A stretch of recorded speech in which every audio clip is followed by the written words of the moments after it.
ಮಾತರ್ಮೇ ಮಾತರಿಶ್ವನ್ನ ಪಿತರತುಲಗುರೋ ಭ್ರಾತರಿಷ್ಟಾಪ್ತಬಂಧೋ ಸ್ವಾಮಿನ್ ಸರ್ವಾಂತರಾತ್ಮನ್ನ ಜರ ಜರಯುತರ್ಜನ್ಮ ಮೃತ್ಯಾಮಯಾನಾಂ ಗೋವಿಂದೇ ದೇಹಿ ಭಕ್ತಿಂ ಭವತಿ ಚ ಭಗವನ್ನೂರ್ಜಿತಾಂ ನಿರ್ನಿಮಿತ್ತಾಂ ನಿರ್ವ್ಯಾಜಾಂ ನಿಶ್ಚಲಾಂ ಸದ್ಗುಣಗಣ ಬೃಹತೀಂ ಚಾಚ್ವತೀಮಾಶು ದೇವ ನಾರಾಯಣಂ ನಮಸ್ಕೃತ್ಯ ನರಂ ಚೈವ ನರೋತ್ತಮಂ ದೇವೀಂ ಸರಸ್ವತೀಂ ವ್ಯಾಸಂ ತತೋ ಜಯಮುದೀರಯೇ ವಿಜಾನತಾಂ ಅವಿತ್ತಸ್ಯ ಮಧ್ವಸ್ಯ ಜಗತಿ ಗುರೋಃ ಪೂರ್ವಾಚಾರ್ಯಮಹಿಷ್ಠಾನಾಂ ಇಯಂ ಪ್ರಣತಿಮಾಲಿಕಾ ಪೂರ್ಣಜ್ಞಾನಾಯ ವಿದ್ಮಹೇ ಪೂರ್ಣಾನಂದಾಯ ಧೀಮಹಿ ತನ್ನೋ ವ್ಯಾಸ ಪ್ರಚೋದಯಾತ್.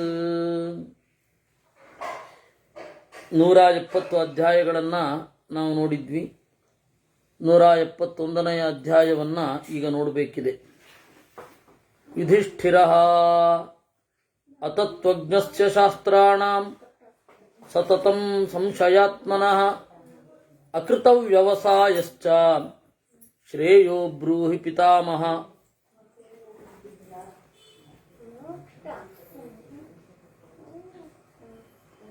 ಯುಧಿಷ್ಠಿರಃ ನಮ್ಮೆಲ್ಲರ ಪರವಾಗಿ ಯುಧಿಷ್ಠಿರ ಒಂದು ಪ್ರಶ್ನೆ ಕೇಳ್ತಾ ಇದ್ದಾನೆ.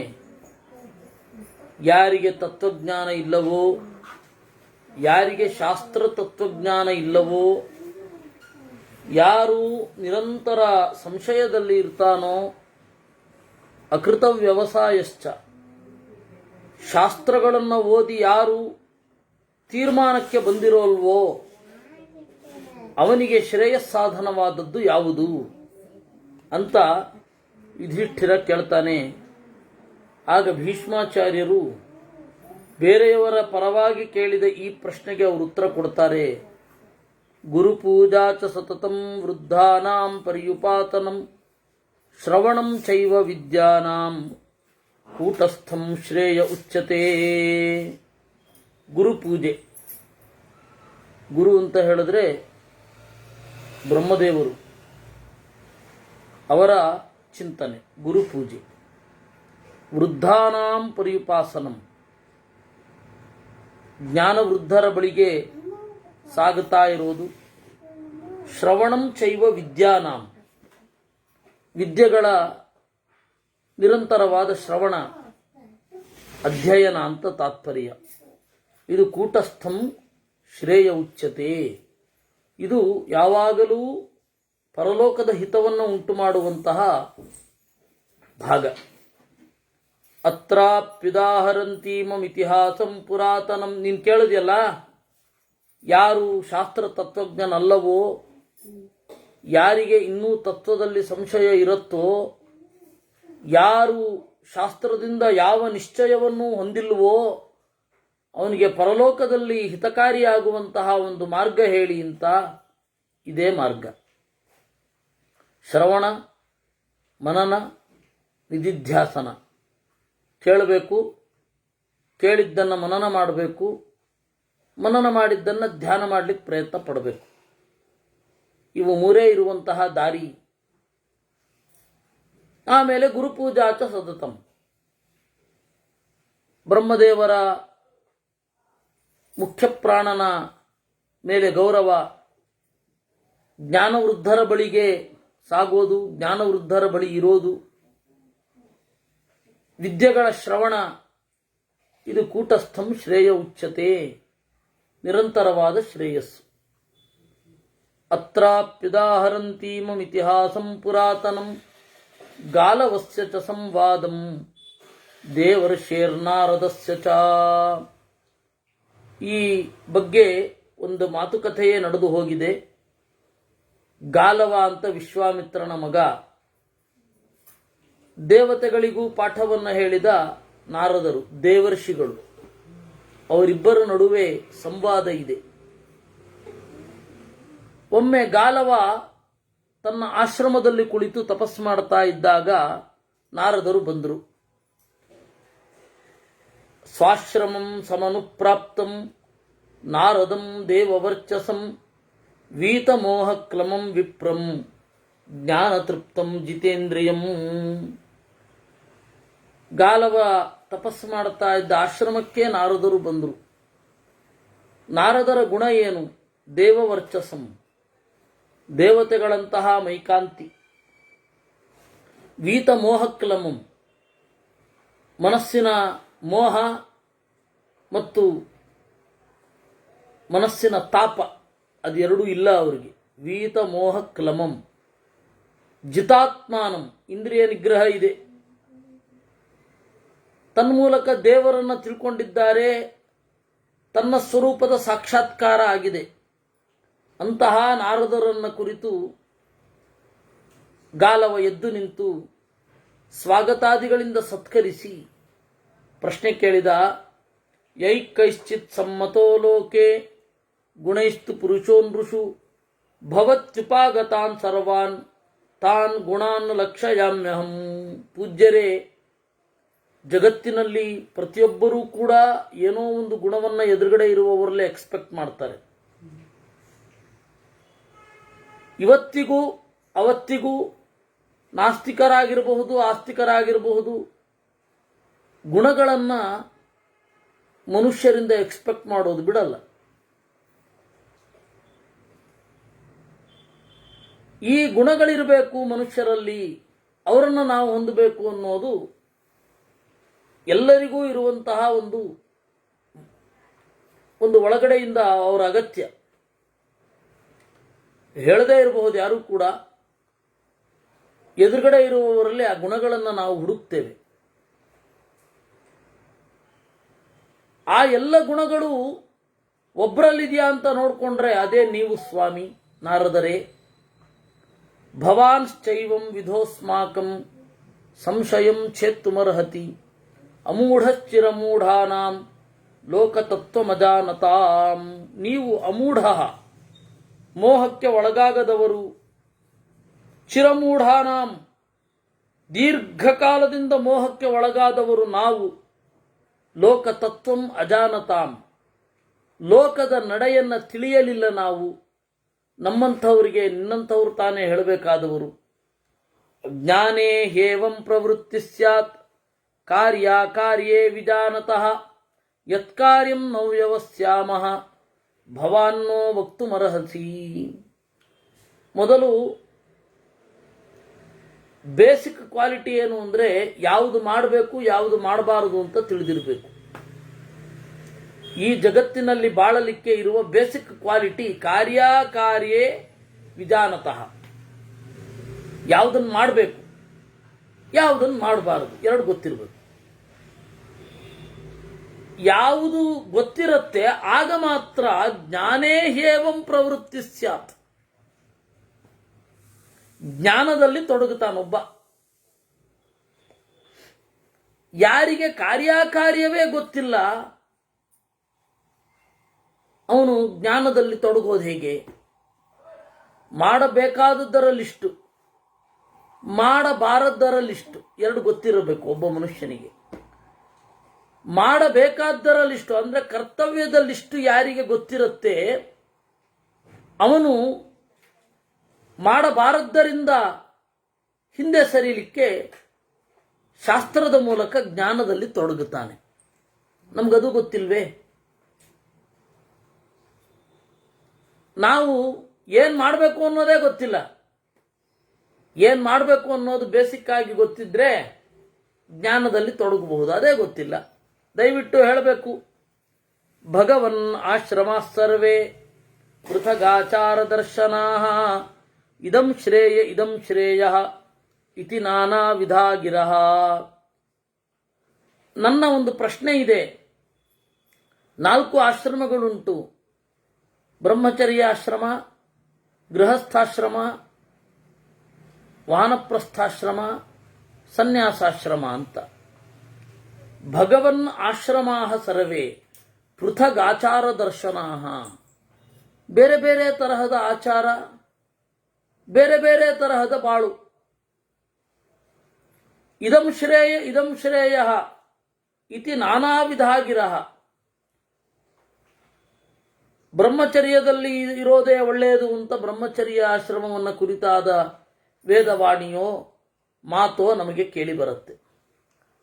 ಸರಿಯಪ್ಪ, ಬ್ರಹ್ಮಚರ್ಯದಲ್ಲಿರೋಣ ಅಂತಂದ್ರೆ, ಇಲ್ಲಪ್ಪ ಮದುವೆಯಾಗು, ನಿನ್ನ ಜೊತೆಗೆ ಒಬ್ಬಳನ್ನ ಕಟ್ಟಿಕೊಂಡು ಅಥವಾ ಒಬ್ಬಳಾಗಿದ್ರೆ ಒಬ್ಬನನ್ನ ಕಟ್ಟಿಕೊಂಡು ಅತಿಥಿ ಸತ್ಕಾರ, ಯಜ್ಞದಲ್ಲಿ ಭಾಗವಹಿಸುವಿಕೆ, ಉಳಿದ 3 ಆಶ್ರಮಗಳ ಪೋಷಣೆ, ಆಮೇಲೆ ಭೂತಯಜ್ಞ, ಅತಿಥಿ ಯಜ್ಞ ಇತ್ಯಾದಿಗಳನ್ನು ಮಾಡು, ಅದೇ ಶ್ರೇಯಸ್ಸು ಅಂತನೂ ಶಾಸ್ತ್ರದ ಮಾತಿದೆ. ಮಕ್ಕಳು ವಯಸ್ಸಿಗೆ ಬಂದ ಮೇಲೆ ಅವರ ಜೊತೆಗೆ ಇರದೆ, ಹೆಂಡತಿ ಬಂದರೆ ಜೊತೆಗೆ, ಬರದಿದ್ರೆ ಒಂಟಿಯಾಗಿ ಹೊಟ್ಟೋಗ್ಬೇಕು ಕಾಡಿಗೆ, ನಗರದ ಉತ್ಪನ್ನಗಳನ್ನೆಲ್ಲ ಬಹಿಷ್ಕರಿಸಬೇಕು, ಅಲ್ಲಿ ಬಾಳಬೇಕು. ಇದು ವಾನಪ್ರಸ್ಥಾಶ್ರಮ ಅಂತಾರೆ. ಕಡೆಗೆ ಎಲ್ಲವನ್ನೂ ತೊರೆದು ಕೇವಲ 3 ಹೊತ್ತು ಜಪ ಮಾತ್ರ. ಮಹಾಭಾರತ ಕಾಲದ ಒಂದು ಕ್ರಮ. ಮಹಾಭಾರತ ಕಾಲದಲ್ಲಿ ಸನ್ಯಾಸಾಶ್ರಮ ಹೇಗಿತ್ತು ಅಂದರೆ 3 ಹೊತ್ತು ಸ್ನಾನ, 3 ಹೊತ್ತು ಓಂಕಾರದ ಜಪ ಅಷ್ಟೇ ಇದ್ದದ್ದು. ಆಮೇಲೆ ಅದು ಬೇರೆ ಬೇರೆ ಮಾರ್ಪಾಡುಗಳನ್ನು ಪಡೆಯಿತು. ಮಹಾಭಾರತದ ಕಾಲಕ್ಕೆ, ರಾಮಾಯಣದ ಕಾಲಕ್ಕೆ ಸನ್ಯಾಸಿಗಳು ಸಮಾಜದಲ್ಲಿ ತೊಡಗಲಿಕ್ಕಿರಲಿಲ್ಲ. ಈಗ ಅದು ಮಧ್ವಾಚಾರ್ಯರೇನು, ಅದಕ್ಕಿಂತ ಹಿಂದಿನಿಂದಲೇ ಸಮಾಜದಲ್ಲಿ ಸನ್ಯಾಸಿಗಳು ತೊಡಗುವಂತಹ ಪ್ರಮೇಯ ಇಲ್ಲಿ ಬಂದಿದೆ. ಇದೆಲ್ಲ ನಮಗೆ ಗೊತ್ತಿರಬೇಕು. ಇವಾಗ ಈ ಯುಗಕ್ಕೆ ಏನು ವಿಹಿತವಾದದ್ದೋ ಅದನ್ನೇ ಆಚರಿಸಬೇಕು. ಆದರೆ ನಮಗೆ ಗೊತ್ತಿರಬೇಕು ಇದರ ಪರಿಸ್ಥಿತಿ ಏನು, ಇದು ಹೇಗಿತ್ತು ಅಂತ. ಅವಾಗ ಮೂರ್ತಿ ಪೂಜೆ ಅವೆಲ್ಲ ಇರಲಿಲ್ಲ ಸನ್ಯಾಸಿಗಳಿಗೆ. ರಾಮಾಯಣದ ಕಾಲಕ್ಕೆ, ಮಹಾಭಾರತದ ಕಾಲಕ್ಕೆ ನಾವು ಹೇಳ್ತಾ ಇರೋದು. ಈ 4 ಆಶ್ರಮಗಳು ಇದು ಒಳ್ಳೆಯದು, ಇದು ಒಳ್ಳೆಯದು, ಇದನ್ನ ಮಾಡಬೇಕು ಅನ್ನತ್ತೆ. ತಾನ್ ಅಭಿಪ್ರಸ್ಥಿತಾನ್ ದೃಷ್ಟ್ವಾ ಶಾಸ್ತ್ರೈಶಾಸ್ತ್ರಾಭಿನಂದಿನಃ ಸ್ವಶಾಸ್ತ್ರೈ ಪರಿತುಷ್ಟಾಶ್ಚ ಶ್ರೇಯೋ ನೋಪಾಲಭಾಮಹೇ. ಈ ರೀತಿ ಶಾಸ್ತ್ರದ ಮೂಲಕವೇ ಈ 4 ಆಶ್ರಮಗಳು ಜಾರಿಗೆ ಬಂದಿವೆ. ಇನ್ನು ಜನರನ್ನು ನೋಡಿದ್ರೆ ಅವರವರ ಶಾಸ್ತ್ರದಲ್ಲಿ ಅವರವರು ರತರಾಗಿ ಸುಖವಾಗಿದ್ದು ಬಿಟ್ಟಿದ್ದಾರೆ. ಅವ್ರ ಶಾಸ್ತ್ರವೇ ಪ್ರಮಾಣ, ಬೇರೆ ಶಾಸ್ತ್ರ ಇಲ್ವೇ ಇಲ್ಲ. ಈಗ ಹೇಳೋದಾದರೆ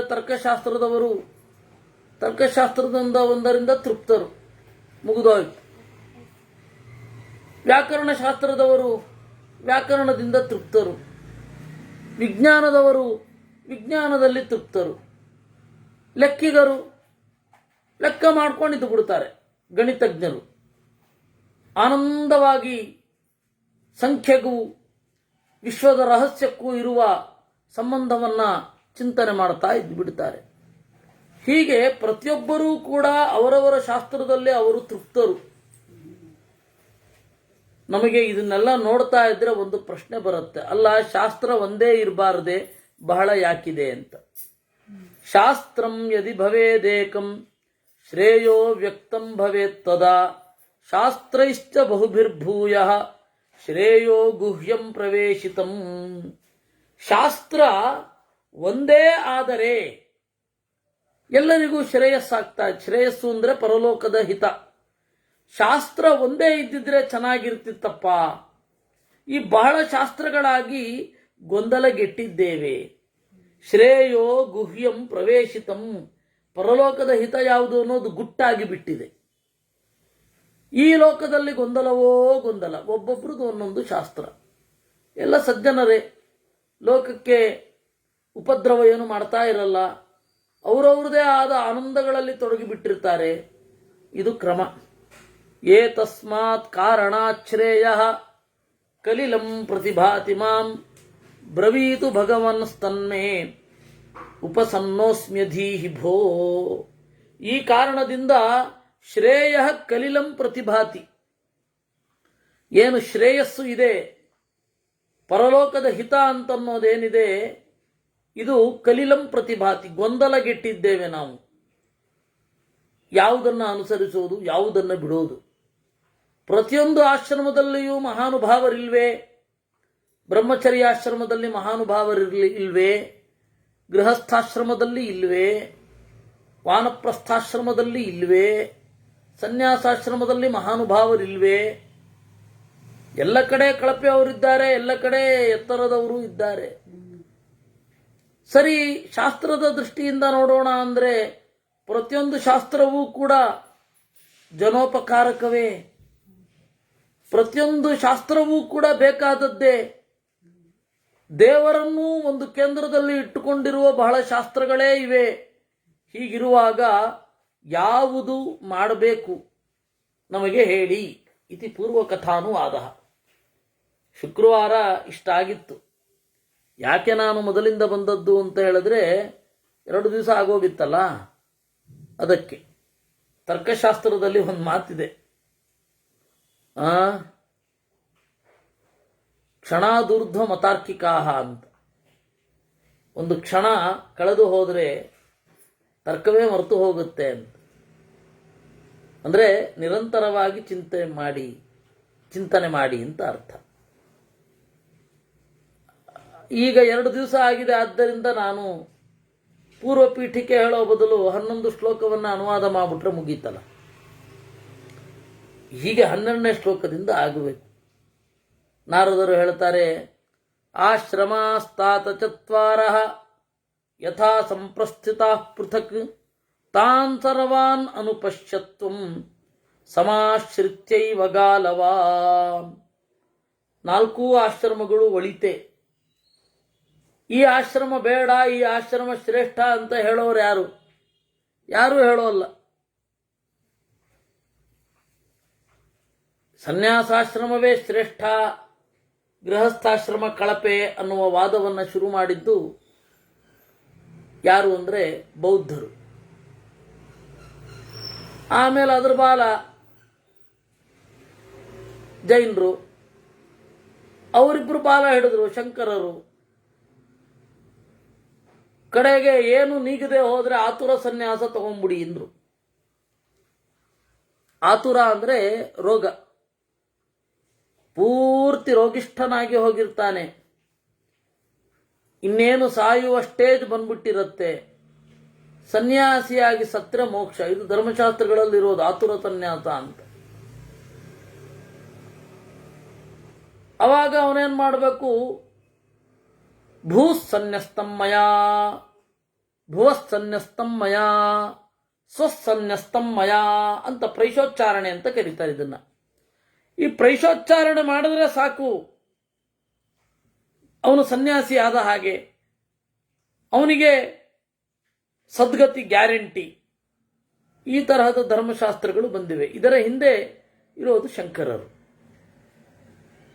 ಶಂಕರರು ಇಡೀ ಗೀತೆ ಹೊರಟಿರೋದೇ ಸನ್ಯಾಸಿಗೆ ಏನ್ಬಿಟ್ರು,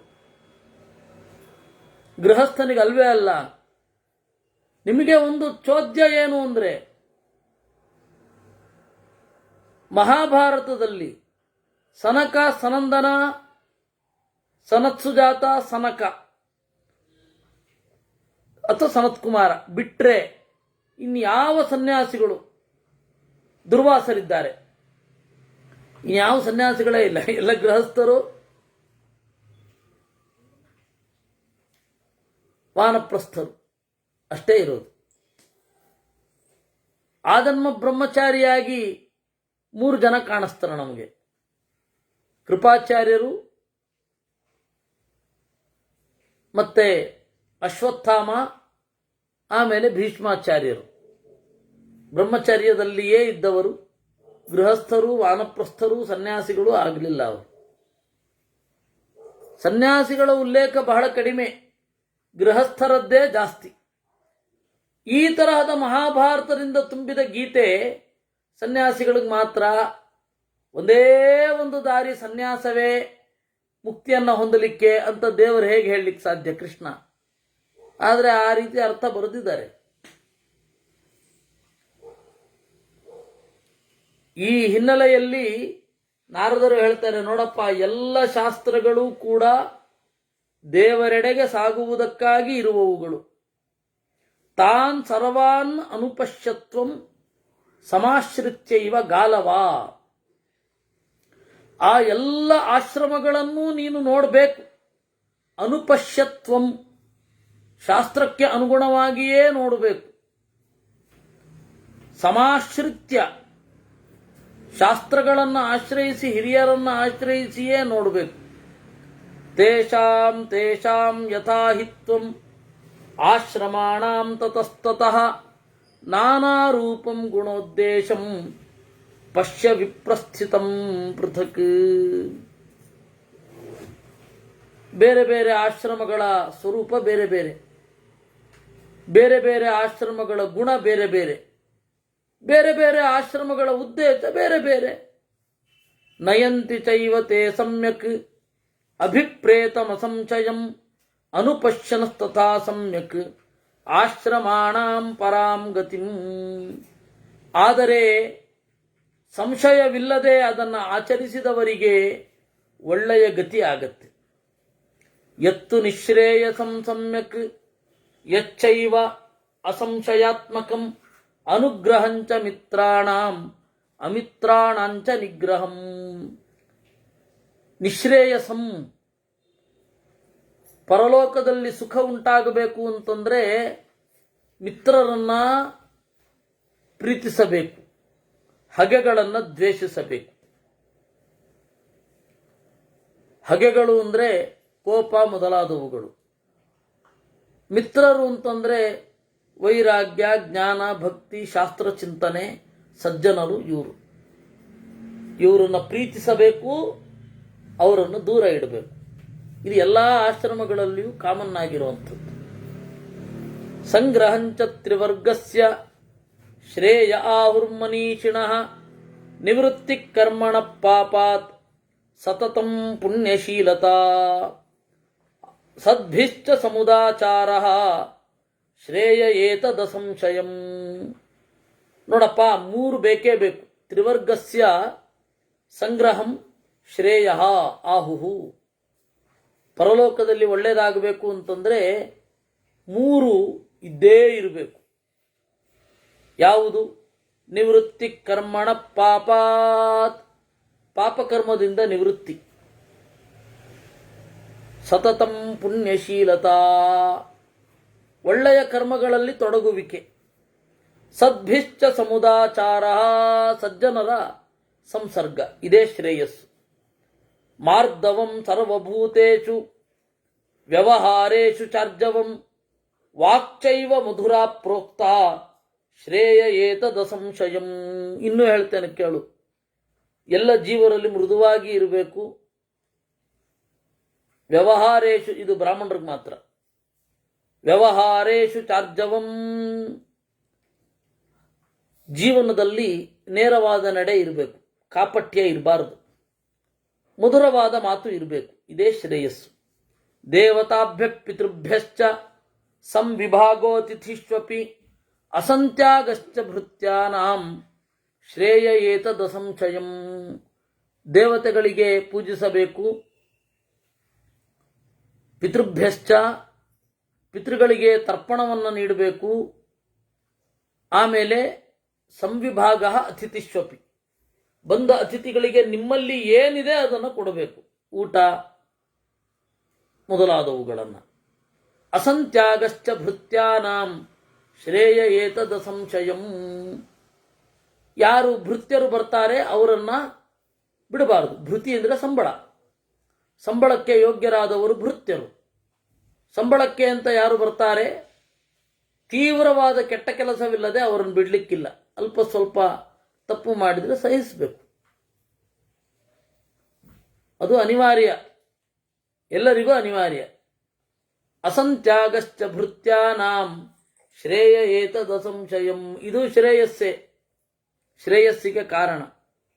ಸತ್ಯಸ್ಯ ವಚನಂ ಶ್ರೇಯಃ ಸತ್ಯಜ್ಞಾನಂ ತು ದುಷ್ಕರಂ ಯದ್ಭೂತ ಹಿತಮತ್ಯಂತಂ ತತ್ಸತ್ಯಂ ಏತತ್ ಸತ್ಯಂ ಬ್ರವೀಮಿತೇ. ಸತ್ಯವನ್ನ ಹೇಳೋದೇನೋ ಒಳ್ಳೆಯದೇ, ಸತ್ಯ ಯಾವುದು ಅಂತ ತಿಳ್ಕೊಳ್ಳೋದು ಕಷ್ಟ.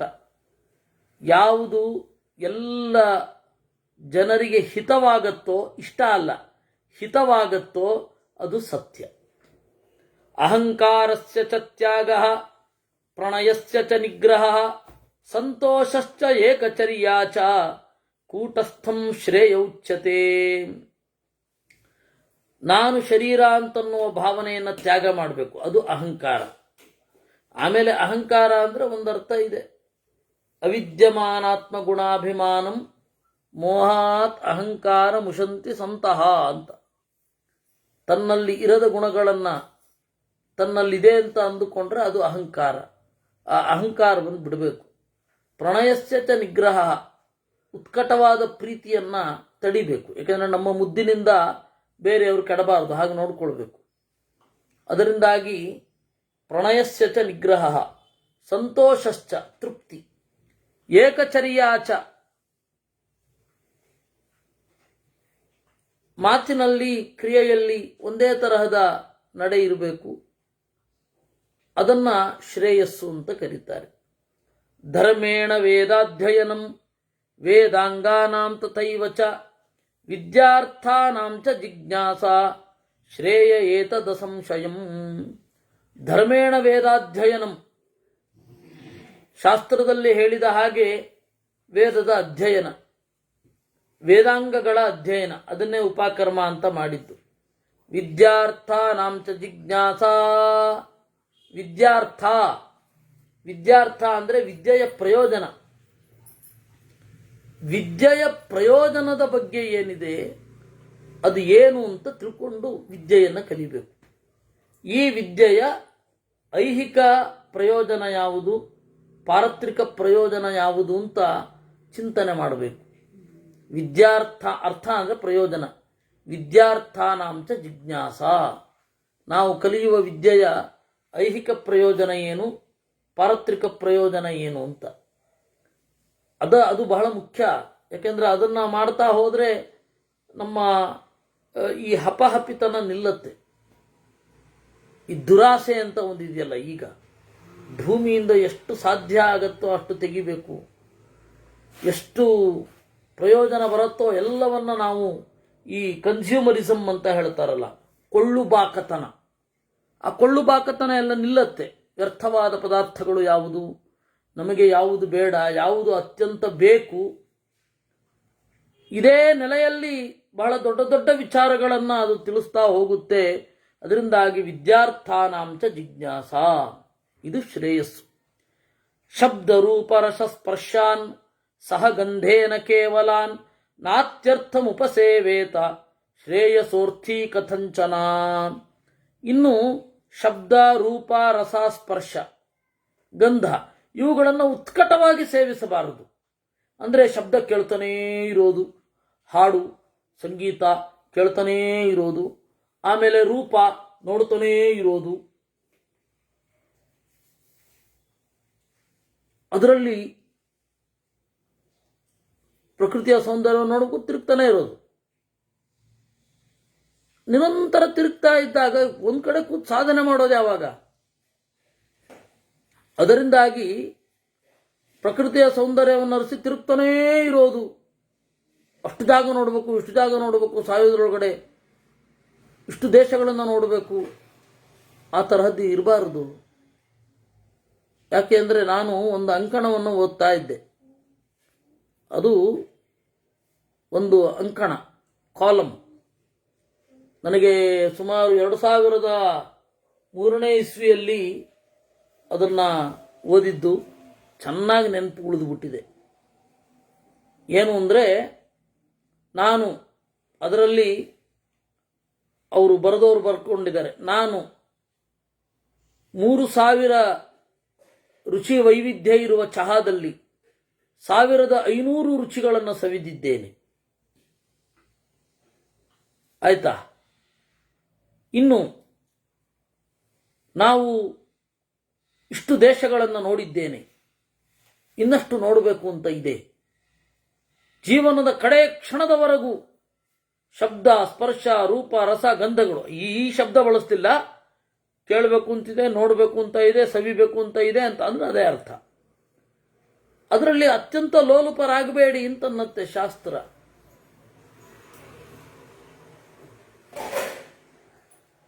ಅದರಿಂದಾಗಿ ರಸವನ್ನ ಸವಿಯೋದು, ಎಲ್ಲ ರುಚಿನೂ ನೋಡಿಬಿಡಬೇಕು. ಅದೇನದು ಏನೋ ಹೇಳ್ತಾರಲ್ಲ, ಕ್ಯಾಮ್ರಾ ಇಟ್ಕೊಂಡು ಬೆಳಗ್ಗೆ ಎದ್ದೋಗ್ಬಿಟ್ಟು ಅದು ತಿನ್ನೋದು ತೋರಿಸ್ತಾರಲ್ಲ, ಏನೋ ಹೇಳ್ತಾರಪ್ಪ ಇಂಗ್ಲೀಷಲ್ಲಿ, ಫುಡ್ ಬ್ಲಾಗರ್.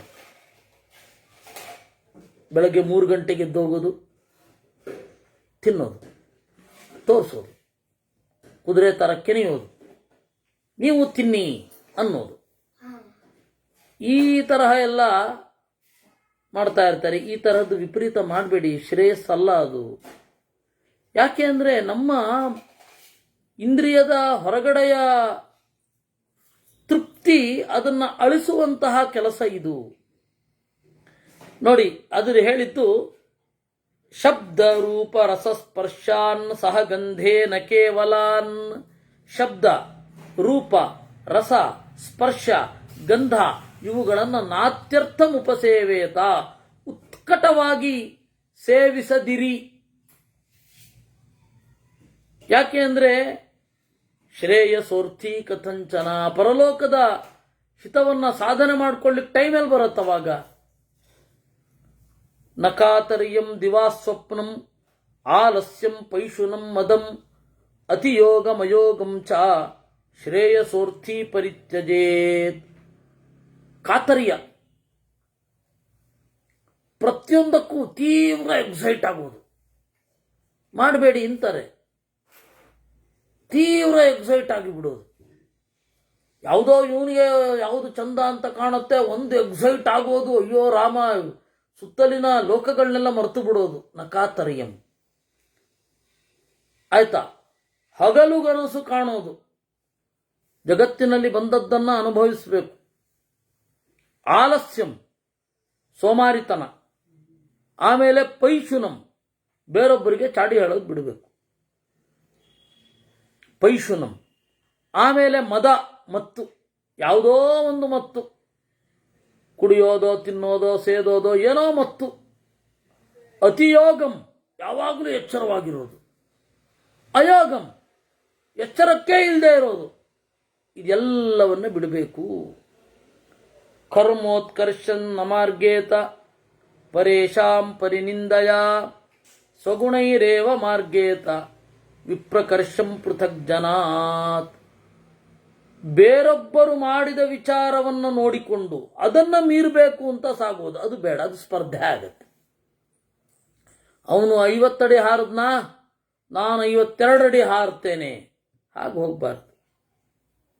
ಸ್ವಗುಣೈರೇವ ಮಾರ್ಗೇತ ವಿಪ್ರಕರ್ಷಂ ಪೃಥಕ್ ಜನಾತ್. ತನ್ನ ಸಹಜವಾದ ಗುಣದಿಂದ ಉತ್ಕರ್ಷ ಬರೋದಾದರೆ ಬರಲಿ ವಿನಃ ಕಾಂಪಿಟಿಷನ್ ಮೋಡಲ್ಲಿರೋದು ಯಾವಾಗಲೂ. ಅವ್ರು ಮಾಡ್ತಾರೆ ನಾವು ಮಾಡಬೇಕು, ಅವರಿಷ್ಟು ಮಾಡಿದ್ರು ನಾವಿಷ್ಟು ಮಾಡಬೇಕು, ಈ ತರಹದ ಸ್ಪರ್ಧಾ ಮನೋಭಾವದಲ್ಲಿ ಇರಬಾರ್ದು. ಯಾಕೆಂದರೆ ನಮ್ಮ ಒಳಗಣ ಪೂರ್ಣತ್ವವನ್ನು ಕಂಡುಕೊಳ್ಳಿಕ್ಕಾಗಲ್ಲ ಸ್ಪರ್ಧಾ ಮನೋಭಾವ. ಅವನು ಎದುರುಗಡೆ ಇದ್ದವನು ನಮಗಿಂತ ಅತ್ಯಂತ ಕಳಪೆ ಇದ್ದರೆ ಅವನಿಗಿಂತ ಉನ್ನತಿ ಆಗೋದ್ರಲ್ಲಷ್ಟೇ ನಾವು ತೊಡಗಿಬಿಡ್ತೇವೆ. ಅವನಿಗಿಂತ ಇಷ್ಟು ಸಾಕು, ಜನ ಮೆಚ್ಚಿದ್ರೆ ಸಾಕು. ನಮ್ಮ ಎದುರುಗಡೆ ಇರುವವನು ಒಂದು 10% ಕೆಲಸ ಮಾಡ್ತಾನೆ ಅಂದರೆ ನಾವು 12% ಮಾಡಿದ್ರೆ ಆಯಿತು. ನಮ್ಮ ಪೂರ್ಣ ಸಾಮರ್ಥ್ಯದ ಅಭಿವ್ಯಕ್ತಿ ಆಗೋದೇ ಇಲ್ಲ. ಪೂರ್ಣ ಸಾಮರ್ಥ್ಯದ ಅಭಿವ್ಯಕ್ತಿ ಆಗಬೇಕು ಅಂದರೆ ನಾವು ಆ ಸ್ಪರ್ಧಾ ಮನೋಭಾವವನ್ನು ತ್ಯಾಗ ಮಾಡಿ ಪ್ರಾಮಾಣಿಕವಾಗಿ ನಮ್ಮದನ್ನು ನಾವು ಆವಿಷ್ಕರಿಸ್ಕೋಬೇಕು. ಆ ಸ್ಪರ್ಧೆ ಇರಬಾರದು. ಅದರಿಂದಾಗಿ ವಿಪ್ರಕರ್ಷನ್, ಇದು ನಿರ್ಗುಣಾಶ್ಚೈವ ಭೂವಿಷ್ಠಂ ಆತ್ಮಸಂಭಾವಿತಾ ನರಾಹ ದೋಷೈರನ್ಯಾನ್ ಗುಣವತಃ ಕ್ಷಿಪಂತ್ಯಾತ್ಮಗುಣಕ್ಷಯಾತ್. ಸಾಮಾನ್ಯವಾಗಿ ಆತ್ಮಸಂಭಾವಿತಾ, ತಮ್ಮಲ್ಲಿ ಅಹಂಕಾರ ಇರುವವರು ತಮ್ಮನ್ನು ಕಂಪೇರ್ ಮಾಡ್ಕೊಳ್ಳೋದೆಲ್ಲಿ ಅಂದರೆ ನಿರ್ಗುಣರಾದ ಜನರನ್ನು. ತಮಗಿಂತ ಯಾರಲ್ಲಿ ಗುಣ ಕಳಪೆ ಇರುತ್ತೆ ಅವ್ರ ಜೊತೆ ಕಂಪೇರ್ ಮಾಡ್ಕೊಳ್ಳೋದು. ಯಾಕೆಂದರೆ ಸುಲಭ, ನಾವು ಅವ್ರಿಗಿಂತ ದೊಡ್ಡ ಜನ ಅಂತ ತೋರಿಸಲಿಕ್ಕೆ ಸುಲಭ. ಹಾಗಂತ ನಮಗಿಂತ ಮೇಲ್ಗಡೆ ಅವರಲ್ಲಿ ಸ್ಪರ್ಧೆ ಮಾಡ್ತಾ ಇರೋದಾ? ಅದು ಕೂಡ ಸರಿಯಲ್ಲ. ಹೀಗಾಗಿ ನಮ್ಮ ಮಟ್ಟಿಗೆ ಎಷ್ಟು ಪೂರ್ಣವಾಗಿ ಆಗತ್ತೋ ಅಷ್ಟು ಸಮರ್ಪಣೆಯ ಜೊತೆಗೆ ಮಾಡಬೇಕು. ಅನುಚ್ಯಮಾನಾಸ್ತು ಪುನಃ ತೇ ಮನ್ಯಂತೆ ಮಹಾಜನೇ ಗುಣವತ್ತರಮಾತ್ಮಾನಂ ಸ್ವೇನ ಮಾನೇನ ದರ್ಪಿತಾ. ಯಾರೋ ಒಬ್ಬರು ನಮ್ಮನ್ನು ಪರಿಗಣಿಸ್ತಿಲ್ಲ ಅಂದಾಗ ಸಿಟ್ಟು ಬರುತ್ತೆ. ಯಾಕೆಂದ್ರೆ ಸ್ಪರ್ಧಾ ಮನೋಭಾವ ಇರೋದ್ರಿಂದ. ಅಬ್ರುವನ್ ಕಸ್ಯಚಿನ್ನಿಂದಾಂ ಆತ್ಮಪೂಜಾಂ ಅವರ್ಣಯನ್ ವಿಪಶ್ಚಿದ್ ಗುಣ ಸಂಪನ್ನ ಪ್ರಾಪ್ನೋತ್ಯೇವ ಮಹದ್ಯಶಃ. ಬೇರೊಬ್ಬರನ್ನ ನಿಂದಿಸದೆ, ತನ್ನ ಪೂಜೆಯನ್ನ ಮಾಡಿದವರನ್ನ ಉತ್ಕಟವಾಗಿ ಪ್ರೀತಿಸದೆ ಒಳ್ಳೆಯ ಯಶಸ್ಸನ್ನು ಹೊಂದಲಿಕ್ಕೆ ಸಾಧ್ಯ ಇದೆ.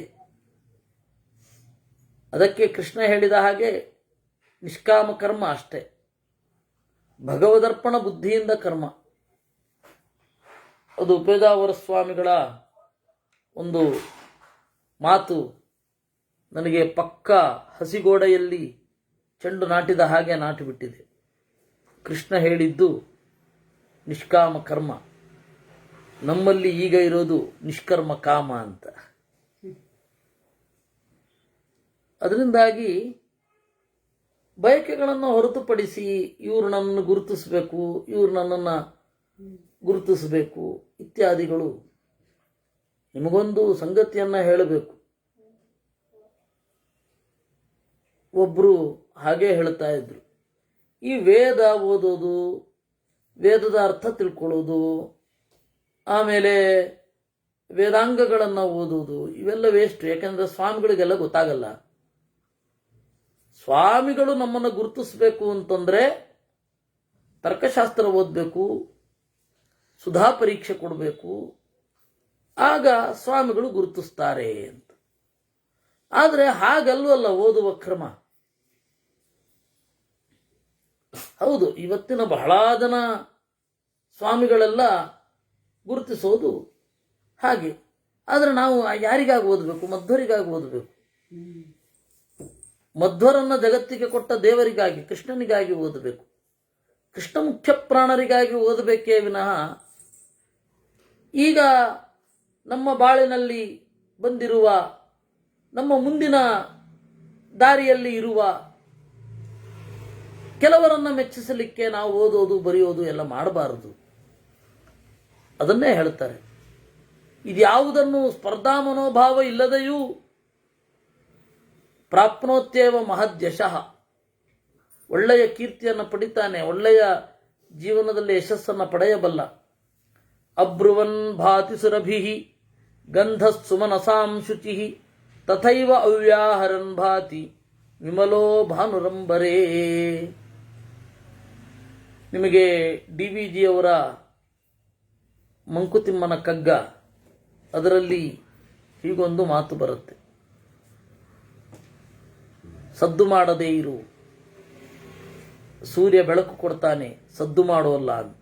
ಅದು ಸ್ಥೂಲವಾದ ಪರಿಭಾಷೆ.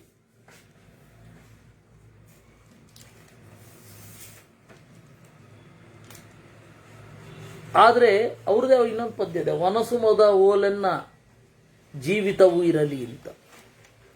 ವನಸುಮದ ಓಲೆನ್ನ, ಕಾಡಿನ ಹೂವಿನಂತೆ ನನ್ನ ಜೀವನ ಇರಲಿ.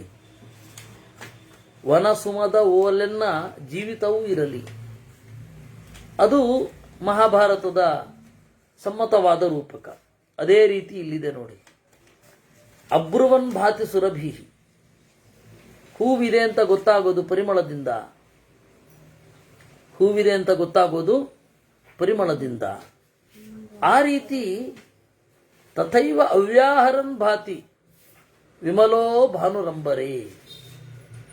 ಹಾಗೆ ಏನನ್ನು ಮಾತನಾಡದೆ ಭಾನು ಅಂಬರೇ ಭಾತಿ, ಸೂರ್ಯ ತೋರ್ತಾನೆ. ನಾನು ಬರ್ತಾ ಇದ್ದೀನಿ ಕಣ್ರೋ, ಹೇಳ್ರೋ ಅಂತ ಅನ್ನಲ್ಲ, ಅವನು ಬೆಳಗುತ್ತಾನಷ್ಟೆ.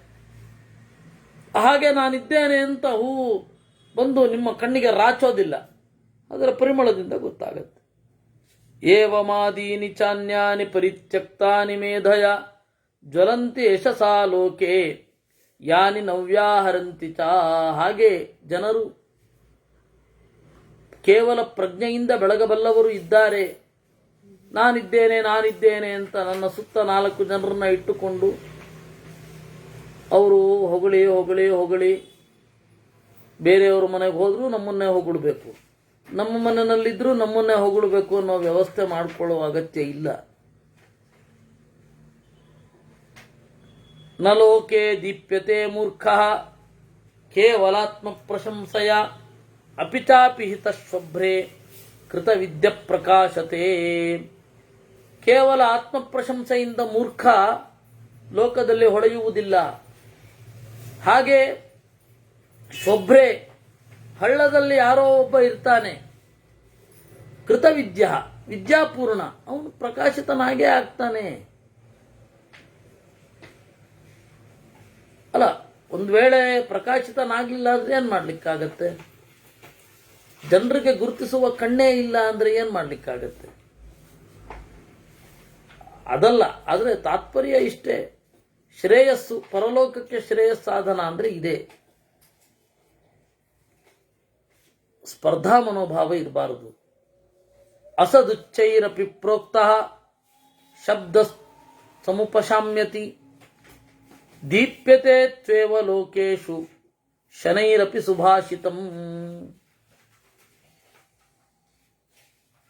ಕೆಟ್ಟ ಮಾತುಗಳು, ತಪ್ಪು ಮಾತುಗಳು ಗಟ್ಟಿಯಾಗಿ ಕಿರಿಚಿದರೂ ಕೂಡ ಲೋಕದಲ್ಲಿ ಪರಿಣಾಮ ಆಗಬೇಕು ಅಂತ ಇಲ್ಲ. ಒಳ್ಳೆಯ ಮಾತನ್ನ ಮೆಲ್ಲಗೆ ಹೇಳಿದರೂ ಪರಿಣಾಮ ಆಗತ್ತೆ. ಮೂಢಾನಾಂ ಅವಲಿಪ್ತಾನಾಂ ಅಸಾರಂ ಭಾಷಿತಂ ಬಹು ದರ್ಶಯತಿ ಅಂತರಾತ್ಮಾನಂ ಅಗ್ನಿರೂಪಮಿವಾಂಶುಮಾನ್. ಮೂರ್ಖರು, ಸಂಸಾರದ ಮೂರ್ಖರು, ಅವಲಿಪ್ತಾನಾಂ, ಕೊಬ್ಬಿನವರು, ಅವರು ಏನೇನೋ ಮಾತಾಡ್ತಾ ಇರ್ತಾರೆ. ಅವರ ಮಾತು ಹೌದು, ಇವತ್ತು ಬೊಂಬಾರ್ಡಿಂಗ್ ಆಗಿರುತ್ತೆ, ಎಲ್ಲ ಕಡೆ ಅವರು ಅದನ್ನೇ ಹೇಳ್ತಾ ಇರ್ತಾರೆ. ಜನರು ಅವರಿಗೆ ಸೇರ್ತಾರೆ, ಚಪ್ಪಾಳೆ ಹೊಡಿತಾರೆ, ಎಲ್ಲ ಮಾಡ್ತಾರೆ. ಆದರೆ ಅವರ ಮಾತಿನಲ್ಲಿ ಅವರ ಮನಸ್ಸು ಹೇಗೆ ಅಭಿವ್ಯಕ್ತ ಆಗತ್ತೆ ಅನ್ನೋದನ್ನ ನೋಡುವ ಕಾಲ ಬರುತ್ತೆ.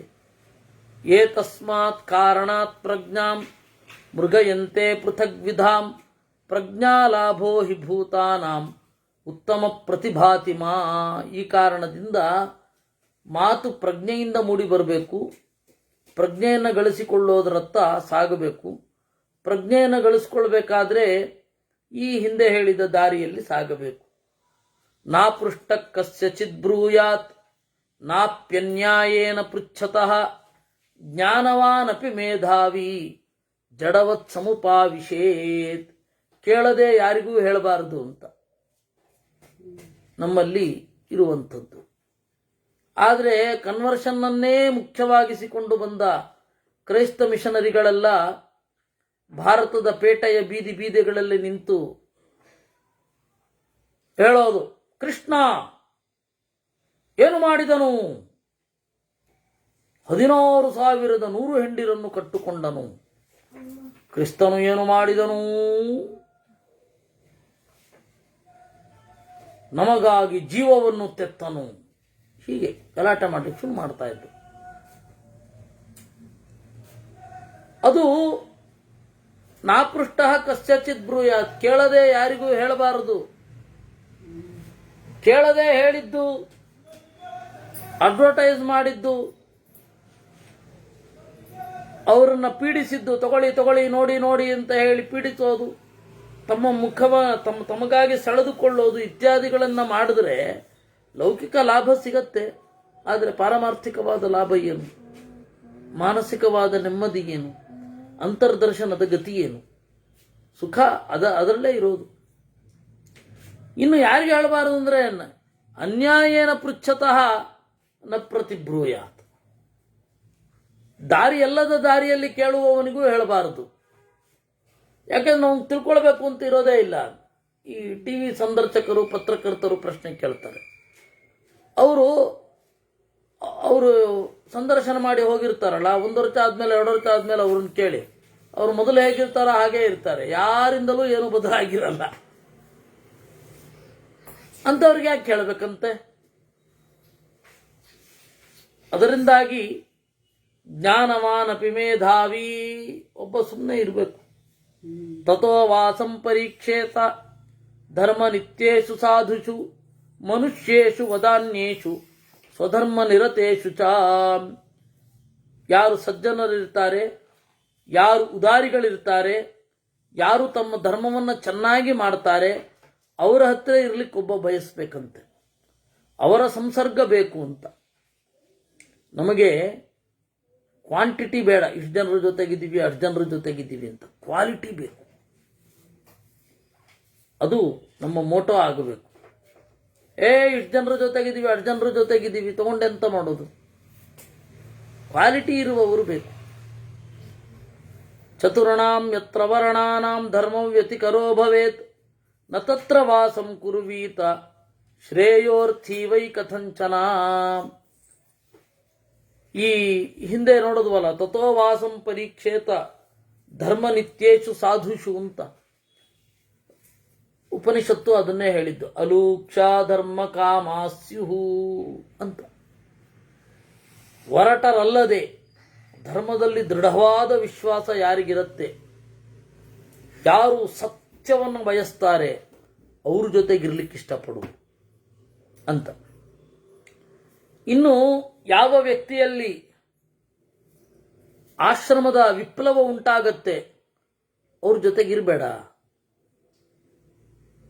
ನಿರಾರಂಭೋ ಹೇಯಮಿಹ ಯಥಾ ಲಬ್ಧೋಪಜೀವನಃ ಪುಣ್ಯಂ ಪುಣ್ಯೇಷು ವಿಪುಲಂ ಪಾಪಂ ಪಾಪೇಷು ಚಾಪ್ನುಯಾತ್.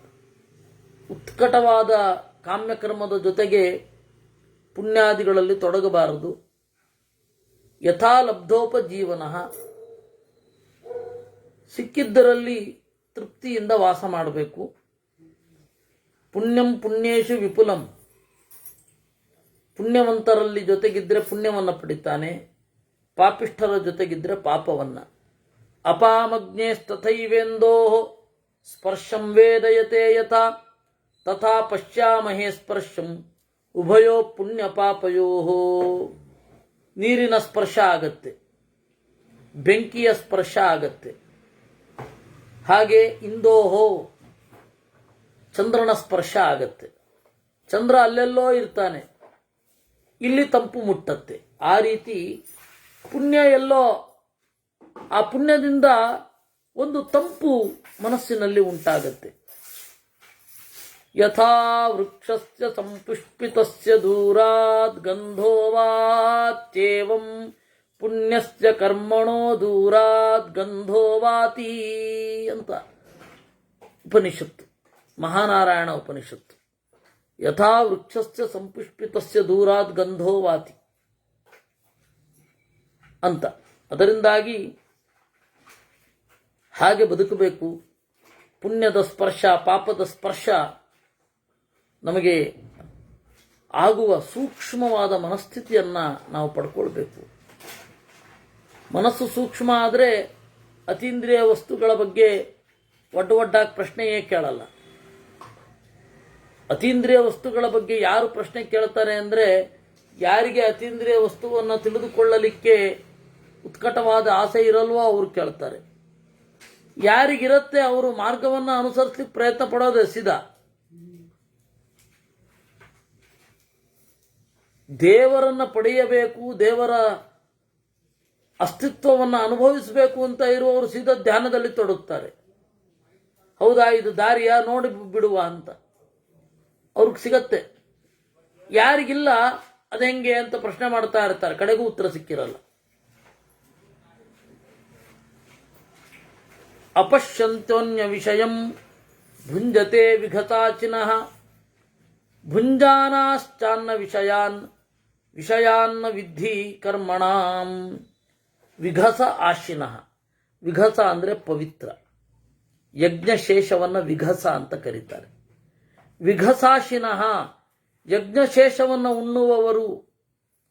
ಅನ್ಯ ವಿಷಯಂ ಅಪಶ್ಯಂತಹ, ತಮಗೆ ಮೀರಿದ್ದನ್ನ ಕಾಣದೇ ಉಣ್ಣುತ್ತಾರೆ. ಭುಂಜಾನಾಶ್ಚಾನ್ಯ ವಿಷಯಾನ್ ವಿದ್ಧಿ ಕರ್ಮಣಾಂ ಯತ್ರಾಗಮಯಮಾನಾನಾಂ ಅಸತ್ಕಾರೇಣ ಪೃಚ್ಛತಾಂ ಪ್ರಬ್ರೂಯಾದ್ ಬ್ರಹ್ಮಣೋ ಧರ್ಮಂ ತ್ಯಜೇತ್ತಂ ದೇಶಮಾತ್ಮವಾನ್. ಯಾರು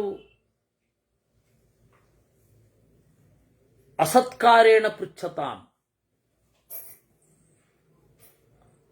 ಶಾಸ್ತ್ರದ ಬಗ್ಗೆ ತೀವ್ರವಾದ ತಿರಸ್ಕಾರ ಇಟ್ಟುಕೊಂಡು ಕೇವಲ ಅವಮಾನ ಮಾಡಬೇಕು ಅನ್ನುವ ಒಂದೇ ಒಂದು ಉದ್ದೇಶದಿಂದ ಪ್ರಶ್ನೆ ಕೇಳ್ತಾರಲ್ಲ, ಅಂತಹ ವ್ಯಕ್ತಿ ಇರುವ ಜಾಗ ಬಿಟ್ಟು ಬಿಡು. ಏಕೆಂದರೆ ಅವರ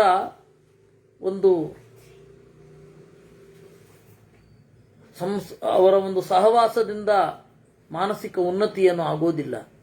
ಯಾರ ಜೊತೆಗಿರಬೇಕು ಅಂದರೆ, ಯಾರ ಜೊತೆಗಿದ್ರೆ ಮಾನಸಿಕವಾದ ಉನ್ನತಿಗೆ ಸಾಧ್ಯ ಆಗತ್ತೋ ಅವ್ರ ಜೊತೆಗಿರಬೇಕು. ಯಾರ ಜೊತೆಗಿದ್ರೆ ಮಾನಸಿಕ ಉನ್ನತಿ ಆಗಲ್ವೋ ಅವ್ರ ಜೊತೆಗಿರೋ ಅಗತ್ಯ ಇಲ್ಲ.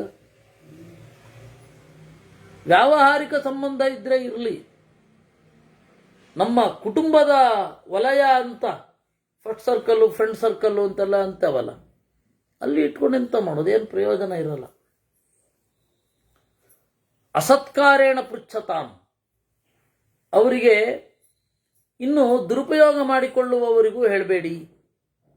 ಶಿಷ್ಯೋಪಾಧ್ಯಾಯಿಕಾ ವೃತ್ತಿ ಯಸ್ಯ ಸ್ಯಾತ್ ಸುಸಮಾಹಿತ ಯತಾವತ್ ಶಾಸ್ತ್ರ ಸಂಪನ್ನ ಕಸ್ತಂ ದೇಶಂ ಪರಿತ್ಯಜೇತ್. ಎಲ್ಲಿ ಇರಬೇಕು, ಎಲ್ಲಿ ಶಿಷ್ಯರು ಉಪಾಧ್ಯಾಯರು ಯೋಗ್ಯವಾದಲ್ಲಿ ಇರ್ತಾರೋ, ಶಾಸ್ತ್ರದ ಎತ್ತರದ ಕಡೆಗೆ, ಅವರ ಶಾಸ್ತ್ರವನ್ನ ಅರ್ಥ ಮಾಡಿಕೊಳ್ಳೋದರ ಕಡೆಗೆ ಏನು ಅವರ ಉತ್ಕಟವಾದ ಚಿಂತೆ ಇರುತ್ತೋ ಅಂತಹ ದೇಶವನ್ನ ಬಿಡಬಾರದು, ಅಲ್ಲಿರಬೇಕು. ಆಕಾರಂ ಗೋಹಮಾನಾಯೇ ದೋಷಾನ್ ಬ್ರೂಜುರ್ವಿಪಶ್ಚಿತಃ ಆತ್ಮಪೂಜಾಭಿಕಾಮಾವೈ ಕೋವಸೆ ತತ್ರ ಪಂಡಿತಃ. ಕೇವಲ ನಿನ್ನ ದೋಷವನ್ನು ಮಾತ್ರ ಯಾರು ಹೇಳ್ತಾ ಇರ್ತಾರೆ ಅಂತಲ್ಲೂ ಇರಬೇಡಪ್ಪ. ಯಾರಿಗೆ ನನ್ನನ್ನು ಯಾವಾಗಲೂ ಗೌರವಿಸ್ತಾನೇ ಇರಬೇಕು ಅಂತ ಇರುತ್ತೆ ಅಂಥವ್ರ ಹತ್ರನೂ ಇರಬೇಡಪ್ಪ, ದೂರ ಸರಿ. ನನ್ನ ಗೌರವಿಸ್ತಾ ಇರಬೇಕು, ಯಾವಾಗಲೂ ನನ್ನೇ ಯಾವಾಗಲೂ ಹೊಗಳ್ತಾ ಇರಬೇಕು. ಈ ಮನೋಭಾವ ಇರುವವರ ಜೊತೆಗೂ ಇರಬೇಡ. ನಿನ್ನ ಪಾರ್ಥಿಕ ಸಾಧನೆಗದು ಉಪಯೋಗ ಅಲ್ಲ.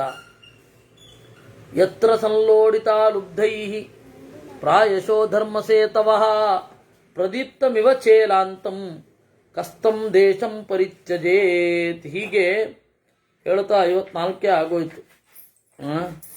ಉಳಿದದ್ದನ್ನು ನಾವು ನಾಳೆ ನೋಡುವ. ಕೃಷ್ಣಾರ್ಪಣಮಸ್ತು.